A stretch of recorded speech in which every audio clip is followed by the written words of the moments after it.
नमस्कार दोस्तों, मैं इसके अनुसार सभी का स्वागत करता हूं आपके अपने study channel B online classes में। दोस्तों, आज का हमारा आधुनिक भारत श्रृंखला में टॉपिक है यूरोपीय कंपनियों का भारत में आगमन। जैसे कि आप सभी जानते हैं कि 15वीं शताब्दी से लेकर के 17वीं शताब्दी के मध्य तक कई सारी कंपनियां भारत में व्यापार के उद्देश्य से यूरोप से आई। तो आखिर ऐसी क्या वजह रही इस वजह से यूरोप की कंपनियां भारत से व्यापार करना चाह रही थी, या वो व्यापार की तरफ, यहाँ के व्यापार की तरफ झुकाव महसूस कर रही थी या झुक रही थी। इसकी जो सबसे प्रथम वजह थी, पूर्वी हिस्से में यानी कि भारत, चीन का हिस्सा या इंडोनेशिया साइड के हिस्से जो होते थे, यहाँ पर मसाले का उत्पादन बहुत अधिक होता था। और मसाले का उत्पादन जो कि बहुत ज्यादा था, इस वजह से मसाले की कीमतें बहुत कम हुआ करती थी। और यूरोप क्या था? यूरोप एक ठंडा प्रदेश था, या कहूँ शीतोष्ण प्रदेश था। तो वहां पर मसाले की खपत बहुत ज्यादा थी और उसके जो मूल्य हुआ करते थे वहां पे तो बहुत ज्यादा अधिक हुआ करते थे। तो जिसके कारण होता क्या था, जब यूरोप के व्यापारी भारत या पूर्वी देश एशिया की तरफ व्यापार करने आते थे, तो यहाँ से वो मसाले के लेके जाते थे, तो इतने सबका व्यापारिक खर्चा निकालने के बाद कई कई गुना फायदा होता था। जैसे कि आप सभी ने एक नाम पढ़ा होगा, वास्को डी गामा। यह भी जब भारत पहली बार आया था, इसको 60 गुना से ज्यादा फायदा मिला था। आगे चल करके इन्हीं व्यापारियों ने कपड़े यहाँ से ले जाकर के यूरोप में बेचने लगे। फिर यहाँ से धीरे धीरे अन्य तरीके के संसाधन वहां पर जाने लगे। लेकिन शुरुआत कहाँ से मानी जाती है? तो शुरुआत आप देखेंगे उनका प्रारंभिक झुकाव मसाले को लेकर के था। तो आइए सबसे पहले हम देखते हैं कि यूरोप से कौन कौन सी कंपनियां भारत में आई। तो इसमें आने का क्रम है, इसके आने के क्रम, स्थापना के क्रम और भारत में प्रथम मुख्यालय। यहाँ से कई ऑब्जेक्टिव क्वेश्चन बनते हैं। तो इन सभी चार्टों को आप विशेष पूर्वक याद कर लीजिएगा और ध्यान में रखिएगा। छोटे मोटे एग्जाम कहूँ या कहूँ मिडिल एज तक के एग्जामों में, या कहीं आपको एंट्रेंस एग्जाम दे रहे हैं, तो वहां पर ऐसे क्वेश्चनों को अधिकतर पूछ लिया जाता है कि आपकी बेसिक नॉलेज को चेक करने के लिए।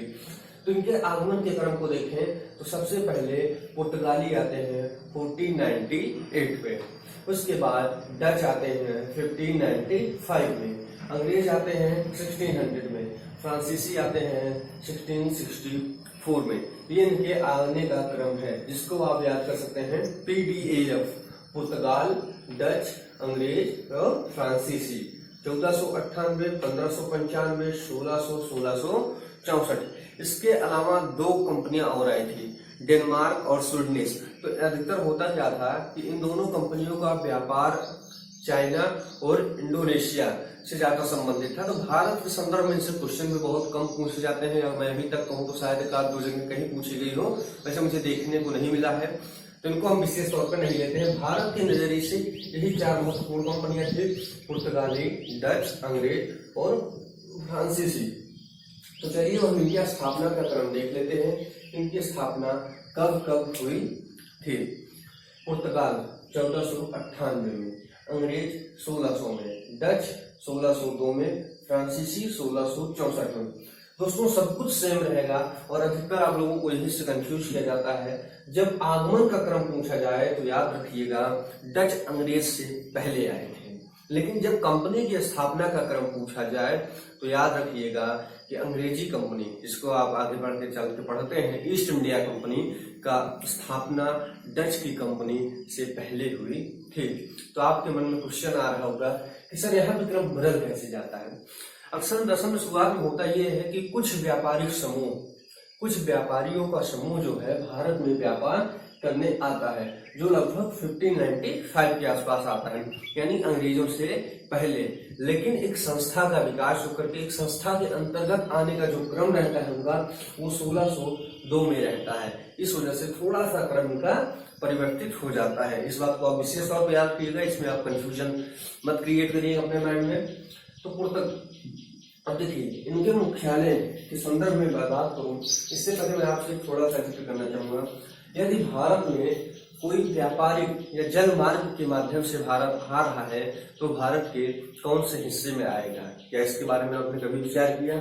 तो जाहिर सी बात है, जब कोई अगर भारत से में जल मार्ग के हिस्से से आ रहा है तो भारत में समुद्र कौन से हिस्सों में है, निचले हिस्से में है या मैं कहूँ दक्षिणी हिस्से में है, तो उत्तरी हिस्से में आने का सवाल पैदा नहीं होता है। तो जब भी ऑप्शन आए तो ऐसे थोड़ा सा कॉमन सेंस यूज किया करिए कि कहाँ का ऑप्शन सही हो सकता है। कई बार मैंने ऐसे एग्जामों में देखा है कि एक ही ऑप्शन रहा है दक्षिण भारत का और 3 ऑप्शन उत्तर भारत का रहा है। तो आप सीधे दिमाग दौड़ाइए कि यदि कोई जल मार्ग से भारत आ रहा है तो उत्तरी भारत के हिस्से से कतई नहीं आएगा, वो कहाँ से आएगा, दक्षिण भारत के हिस्से से आएगा। तो अंग्रेज जो सबसे पहले आता है वास्को डी गामा, वो कहाँ पे आता है, यही केरल में एक हिस्सा रहता है कोचीन,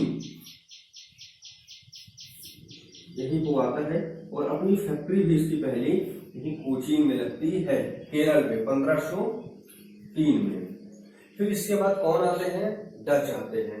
तो डच अपनी कंपनी कहाँ लगाते हैं, क्योंकि डच पहले भारत ना आकर के वो पहले इंडोनेशिया गए थे, जो ये वाला हिस्सा है जावा सुमात्रा यहाँ का। तो जब वो यहाँ से जब ऐसे वापस आए तो उन्होंने अपनी पहली कंपनी कहाँ लगाई, मसूलीपट्टनम में। उसके बाद यदि हम बात करें फ्रांसीसी और अंग्रेज, इन दोनों की पहली कंपनी कहाँ लगी है, तो सूरत में लगी है। सूरत में 1608 में अंग्रेजों की लगी है और 1668 में फ्रांसीसियों की लगी है। अच्छा, सूरत अंग्रेज को लेकर के थोड़ा सा कंफ्यूजन होता है, कहीं कहीं किताबों में आपको देखने को मिलेगा कि सूरत की पहली कंपनी मसूलीपट्टनम में लगी थी और कहीं कहीं पर देखने को मिलेगा सूरत में लगी थी। तो आज इस कॉन्सेप्ट को मैं आपको जरा क्लियर कर दूं। देखिए, जब हॉकिंस आता है और वो जहांगीर से परमिशन मांगता है तो उसे सूरत में फैक्ट्री लगाने की अनुमति मिलती है 1608 में। लेकिन जैसे ही वहां का काम चल ही रहा होता, फैक्ट्री बन के पूर्णतः तैयार नहीं हुई रहती है, तभी जहांगीर इनसे कुछ नाराजगी हो जाती है, जिसकी वजह से यहाँ का काम रोक दिया जाता है। फिर पुनः क्या होता है, जब यहाँ का काम रोक दिया गया सूरत का, तब तक मसूलीपट्टनम में उन्होंने 1611 में अपनी एक फैक्ट्री या व्यापारिक केंद्र बना के तैयार कर लिया था। तो शुरुआत कहाँ से, 1608 में। अच्छा, ये कंपनी कभी नहीं बनती है फैक्ट्री, तो हम इसे पहला नहीं मानते, लेकिन ये लोग यही हिंद महासागर में फ्रांसीसियों से टकराते हैं और इससे अंग्रेजी सेना का प्रभुत्व देख कर, बहादुरी देख करके जहांगीर खुश हो जाते हैं और इनकी इस फैक्ट्री को बनने का आदेश पुनः पारित कर देते हैं। और जो बाद में 1613 ईस्वी में ये बनकर रेडी हो जाती है। तो सबसे जब भी पूछे कि पहली स्थापना कहाँ हुई फैक्ट्री की, तो आप लोग का जवाब क्या होगा, सूरत। और जब ये पूछे कि पहला व्यापारिक केंद्र या फैक्ट्री कहाँ पे खुली, तो जवाब होगा मसूलीपट्टनम। क्वेश्चन को ध्यान पूर्वक पढ़िएगा। आज की कंपटीशन एग्जाम में हमेशा मैं देखता हूँ छोटे छोटे क्वेश्चनों से स्टूडेंट्स को कंफ्यूज करने की कोशिश किया जाता है। वहां पे बस आपके बेसिक कॉन्सेप्ट को चेक किया जाता है और आपको बेसिक कॉन्सेप्ट पर ही फोकस करना है। क्वेश्चन कोई बहुत ज्यादा हार्ड नहीं आ रहे हैं, बस आपको उलझाया जा रहा है इधर से उधर।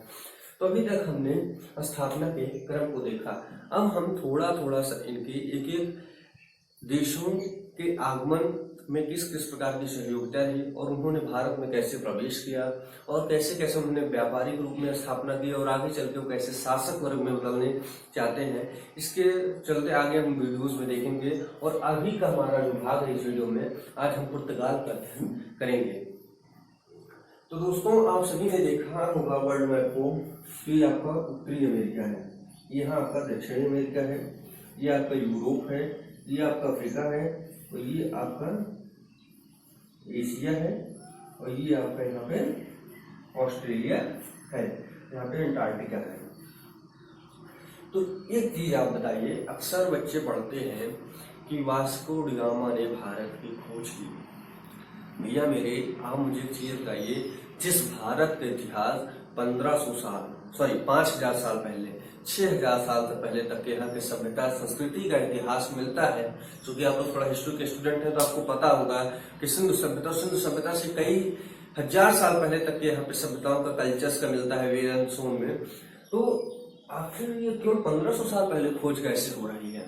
कभी आपने इस बात पे जोर डाला है दिमाग में अपने कि वास्को डी गामा खोज क्या रहा था? और भैया आप इसको भारत खोज आज की बात कृपया करके मत करिएगा, उसने खोजा क्या था।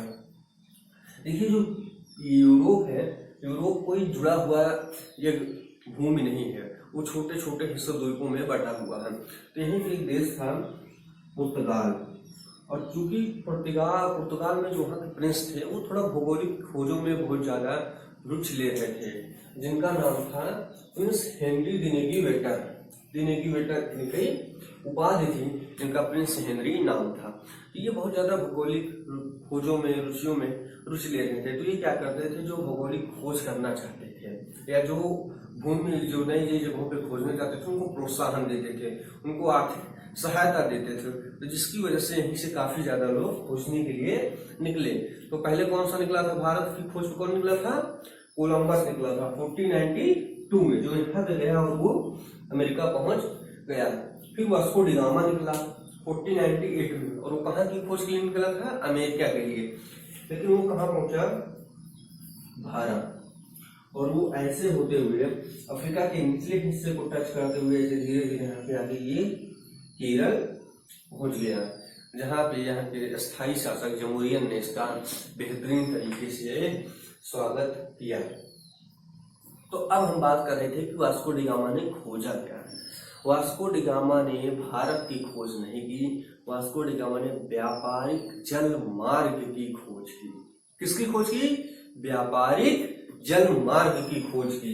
आगे से जब भी कोई पूछे वास्को डी गामा ने भारत की खोज की थी, बोलिएगा भैया नहीं, किसकी खोज की थी, व्यापारिक जल मार्ग की खोज की थी। इसको किस नाम से जाना जाता था, केप ऑफ गुड होप के नाम से जाना जाता था।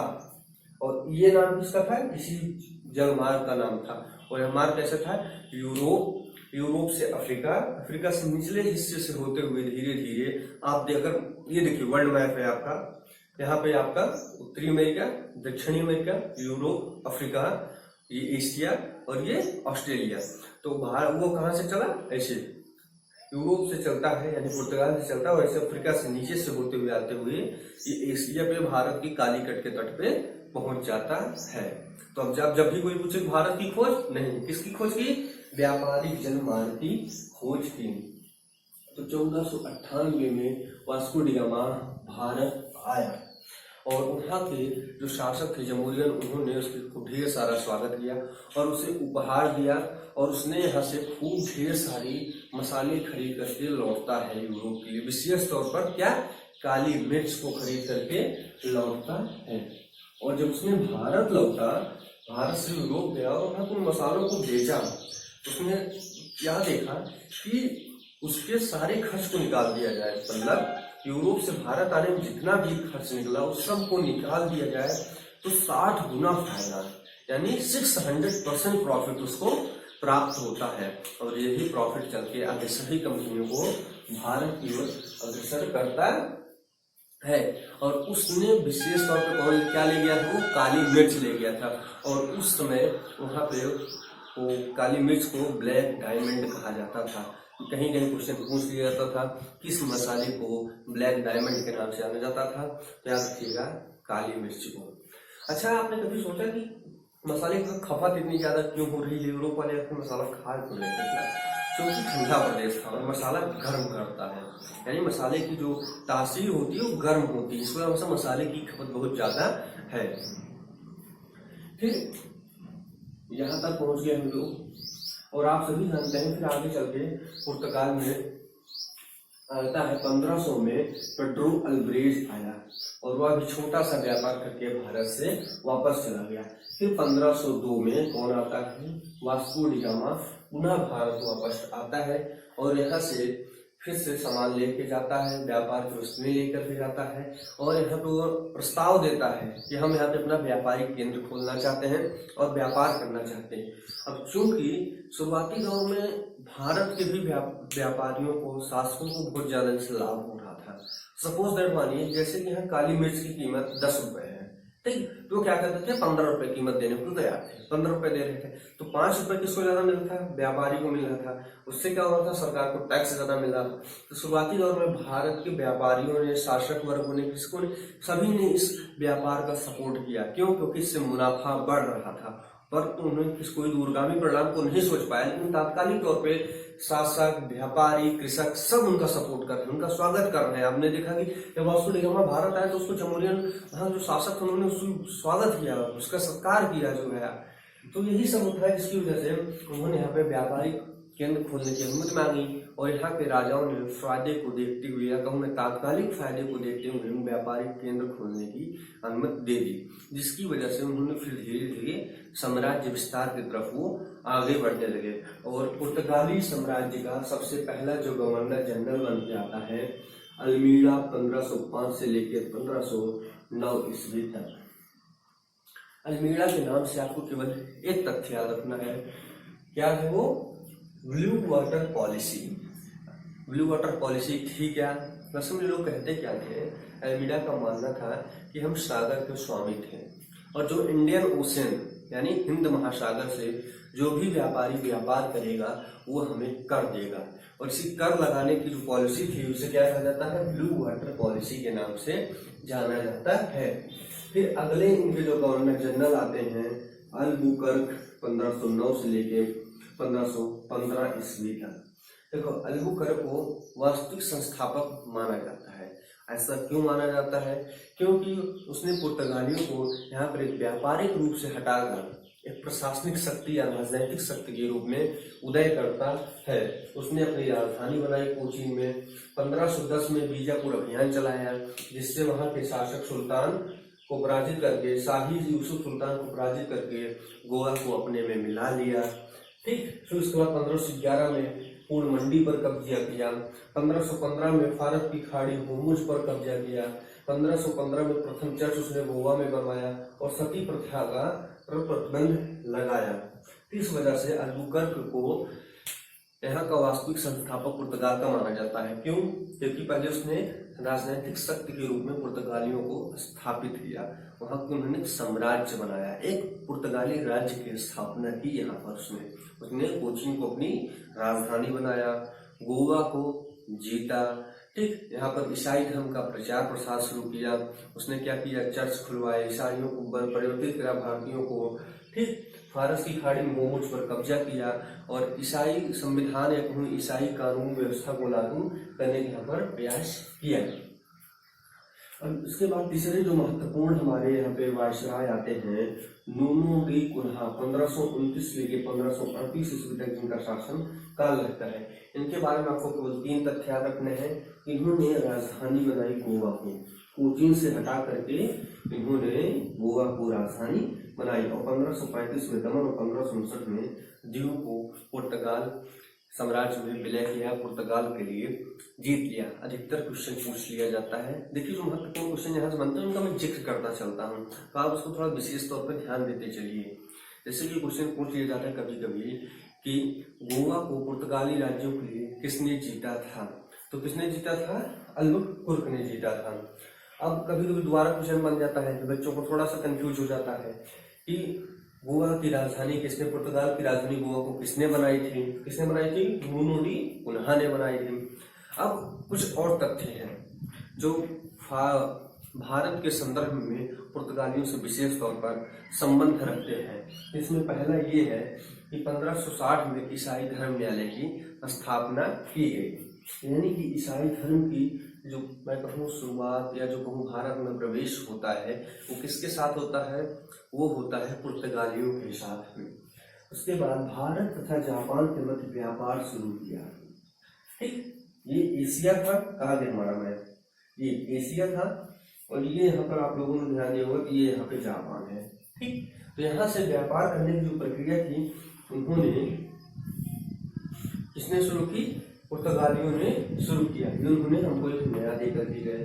फिर उन्होंने कुछ फसलें, यूरोप से कुछ फसलें पुर्तगालियों ने लेकर आई। देखिए, जब भी लोग एक जगह से दूसरी जगह पर जाते हैं तो उनके खाद्यान्न सामग्री, उनकी संस्कृति, उनकी वेशभूषा, उनका शिक्षा और उनका धर्म का प्रभाव कहीं न कहीं दूसरी जगह पे दिखने लगता है जहाँ पे वो गए रहते हैं। और इस प्रकार से हर धर्म का दिखेगा। जब आप अरबियों के बारे में पढ़ेंगे तो अरबियों के बारे में दिखता है। जब मुगल आए तो उनका दिखा, डच आए तो हालांकि यहाँ सब तो जो आएंगे वो ईसाई रहते हैं, तो ईसाइयों का भी इसी प्रकार से देखने को मिलता है। इन्होंने मक्का, तंबाकू और आलू ये उन्होंने अमेरिका से लेकर भारत में प्रचलित किया। इसलिए क्या किया, मतलब खुद यूज करते थे, इनको देख देख के धीरे धीरे भारत में इसका प्रचलन बढ़ने लगा। और आज आप देख सकते हैं कि आलू और तंबाकू का प्रचलन किस प्रकार से भारत में है। ये हमारे यहाँ किसके द्वारा लाई गई पद्धति है, तो ये लाया गया है पुर्तगालियों के द्वारा। और यही नहीं, अनानास, पपीता, बादाम, काजू, लीची इत्यादि चीजें पुर्तगालियों ने भारत में लाके प्रचलित की। इस प्रकार दोस्तों हमने देखा कि किस प्रकार से भारत में यूरोपीय कंपनियां आई, उनका आने का क्रम क्या था। पुर्तगाली, डच, अंग्रेज, फ्रांसीसी। आने की तिथि पुर्तगाली 1498 में, डच 1595 में, अंग्रेज 1600 में, ठीक। उसके बाद फ्रांसीसी 1664 में। फिर उनके यहाँ कंपनी की स्थापना को क्रम को हमने देखा, जिसमें हमने आपको बताया विशेष ध्यान रखना है, इसमें डच अंग्रेज से पहले हो जाएंगे, अंग्रेज डच से पहले हो जाएंगे। पुर्तगाली 1498 में, अंग्रेज 1600 में, डच 1602 में और फ्रांसीसी 1668 में। फिर हमने इनके मुख्य तौर पे आपको मुख्यालय की बात की है, फैक्ट्रियों की बात की। तो किसकी फैक्ट्री सूरत में है, तो किसकी फैक्ट्री सूरत में है, तो फ्रांसीसी और अंग्रेजों की पहली फैक्ट्री जो हुई सूरत में रहेगी। और पुर्तगालियों की कहाँ पे थी, तो कोचीन में थी। और डचों की कहाँ पे थी, मसूलीपट्टनम में थी। और हमने जब भी अब आपको क्वेश्चन कहीं पढ़ने को मिले सूरत या मसूलीपट्टनम अंग्रेजों का पहला मुख्यालय केंद्र कहाँ था, तो उसको भी मैंने बता दिया। जब स्थापित करने का क्वेश्चन आए तो सूरत पे टिक करना है। जब आए कि कहाँ खोला गया या कहाँ ओपन हुई, तो कहाँ पे आएगा, मसूलीपट्टनम में आएगा। देखिए दोस्तों, इस तरीके से हम हिस्ट्री पढ़ेंगे तो थोड़ा सा समय आप लगेगा, लेकिन मेरा जो उद्देश्य है वो आपको इतिहास को बार बार पढ़ने या बार बार रटने की जरूरत को खत्म करना है। अक्सर मैं देखता हूँ बच्चे, कोई एक पेपर आया उसके लिए अलग से पढ़ रहे हैं, दूसरा फॉर्म डाला उन्होंने फिर से हिस्ट्री पढ़ा। मैं समझ नहीं पाता हूँ, भाई एक ही हिस्ट्री है, आप उसको अलग अलग क्यों पढ़ते हो। आप एक चीज को एक बार पढ़िए, उससे खत्म कीजिए, वहां पे सारे कॉन्सेप्ट आप क्लियर कर लीजिए। फिर आपके पास ये हो कि हाँ कोई भी एग्जाम आएगा, कोई भी फॉर्म आएगा, मैं फिल करूंगा तो मुझे उसको लिए हिस्ट्री को पढ़ने की जरूरत नहीं पड़ेगी। तो हमें थोड़ा सा समय देते हुए चलना है, थोड़ा सा कॉन्सेप्ट को क्लियर करते हुए चलना है। जहां जहां पे एग्जामिनर आपको क्वेश्चन में उलझा सकता है, वहां मैं आपको विशेष तौर पर बताता चलूंगा कि यहाँ पे आपको एग्जामिनर ऐसे उलझाने का प्रयास कीजिएगा, इसका कॉन्सेप्ट पीछे का ये होगा। पीछे की मैं कुछ कहानियां भी बता देता हूँ, जिसकी वजह यह रहता है कि आपके माइंड में चीजों को अच्छे से सेटअप कर सकूं। इसके बाद हम लोग डच और अंग्रेज इन दो कंपनियों के आगमन को देखेंगे। उसके बाद हम लोगों ने फ्रांसीसी कंपनियों के आगमन को देखना है। तब तक के लिए आप सभी को धन्यवाद, नमस्कार। जहां भी रहिए सुरक्षित रहिए, घर में रहिए, बहुत ज्यादा बाहर नहीं निकलिए, क्योंकि परिस्थितियां अभी बहुत ज्यादा सामान्य नहीं हुई है।